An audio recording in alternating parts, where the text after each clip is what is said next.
क्योंकि उसने कहा था जहां जहां तू जाएगा वहां वहां मैं तेरे पीछे हो लूंगा।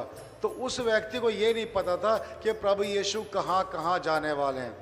उस व्यक्ति को ये नहीं पता कि प्रभु यीशु मसीह क्यों आए हैं। अगर उसे प्रभु यीशु का पता होता कि प्रभु यीशु मसीह क्यों आए तो वो ऐसा सवाल कभी नहीं करता। उसे नहीं पता था कि प्रभु यीशु मसीह को पकड़वा दिया जाएगा। उसे नहीं पता था कि प्रभु यीशु मसीह क्रूस के ऊपर लटका दिया जाएगा। उसे नहीं पता था कि प्रभु यीशु के हाथ पाँव में कीलें ठोक दी जाएंगी। उसे नहीं पता था कि यीशु मसीह को मारा कूटा जाएगा, उसके मुंह पे थूका जाएगा, उसका अपमान किया जाएगा। और देखिए, इसीलिए वो कहता है कि जहाँ जहाँ तू जाएगा मैं तेरे पीछे हो लूँगा। तो प्रभु यीशु मसीह कहते हैं कि मेरे लिए तो सिर धरने की भी जगह, मैं तो क्रूस पे जाने वाला हूँ, मुझे क्रूस पे लटका देंगे, मेरे सिर रखने की जगह नहीं है।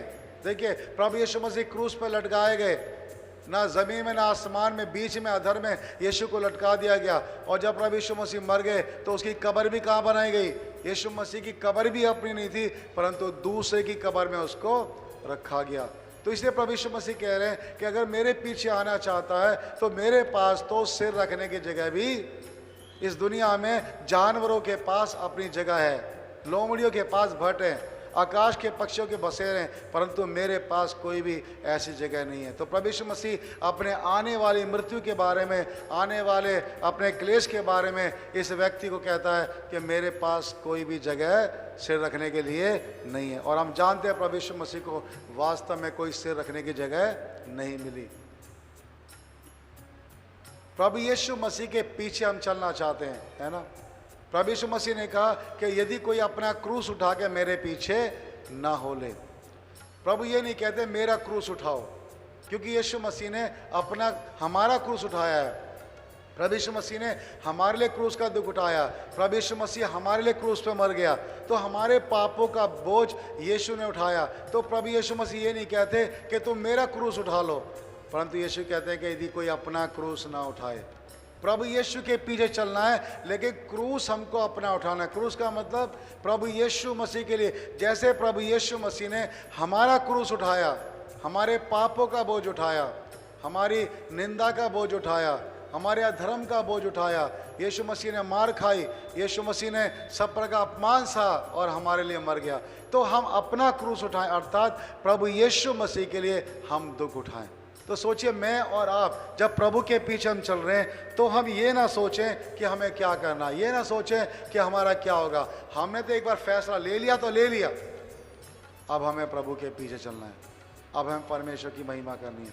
अब चाहे कुछ भी हो जाए, मुझे प्रभु के साथ चलना। हालेलुया। तभी परमेश्वर हमें आशीष देता है। ऐसे लोगों को प्रभु पसंद करता है जो परमेश्वर के लिए हमेशा चलते हैं, उसके पीछे, उसके वचनों पर। वो पीछे मुड़ के नहीं देखते। एक बार आपने प्रभु के लिए क्रूस उठा लिया तो पीछे मुड़ के मत देखिए। तो इसलिए यहाँ पे हम देख सकते हैं प्रभु यीशु मसीह से एक व्यक्ति कहता है, प्रभु जहाँ जहाँ तू जाएगा मैं तेरे पीछे जाऊँगा।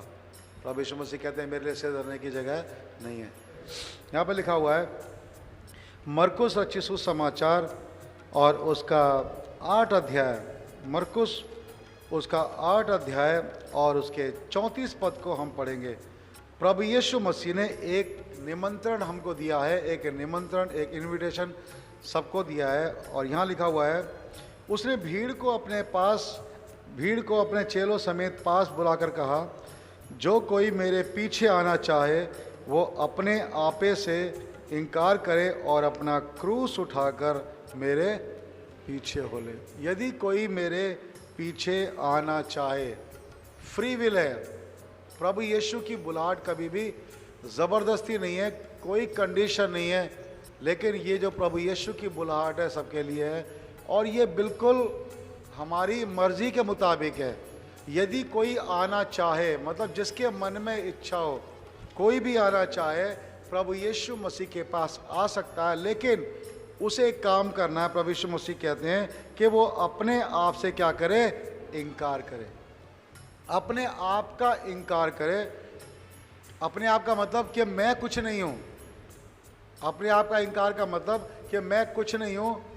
जब हम प्रभु यीशु मसीह में आते हैं तो हम कुछ नहीं होते, शून्य होकर आए, नम्र होकर आए, परमेश्वर के निकट आए। क्योंकि अगर हम कुछ अपने आप को समझ के आएंगे कि मैं तो ये हूँ, मैं तो वो हूँ, मैं तो ऐसा कर सकता हूँ, मैं तो वैसा कर सकता हूँ, तो सोचिए फिर प्रभु यीशु मसीह की बुलाहट हमारे लिए नहीं है। क्योंकि जो अपने आप को कुछ समझता है तो वो कुछ भी नहीं है। परमेश्वर में जब आते हैं तो वहाँ हमारी जो पहचान है वो हमारे किसी भी योग्यता से नहीं है, परंतु हमारी पहचान परमेश्वर की ओर से। हालेलुया। क्योंकि जब हम प्रभु यीशु के पास आते हैं, पहली बात हम पापी दशा में आते हैं, हम धर्मी नहीं होते, क्योंकि हमारे पाप जब तक क्षमा नहीं है तब तक हम धर्मी नहीं हैं। मनुष्य की दृष्टि में हम धर्मी हो सकते हैं, लेकिन परमेश्वर की दृष्टि में हम धर्मी नहीं है। तो जब हम प्रभु यीशु के पास आते हैं, सबसे पहली बात हम पापी दशा में होते हैं। तो पापी एक व्यक्ति कैसे यीशु के पास आए? सबसे पहले वो अपनी पाप क्षमा के लिए यीशु के पास आए। हालेलुया। और जब यीशु के पास हम आते हैं तो पाप क्षमा कैसे होती है?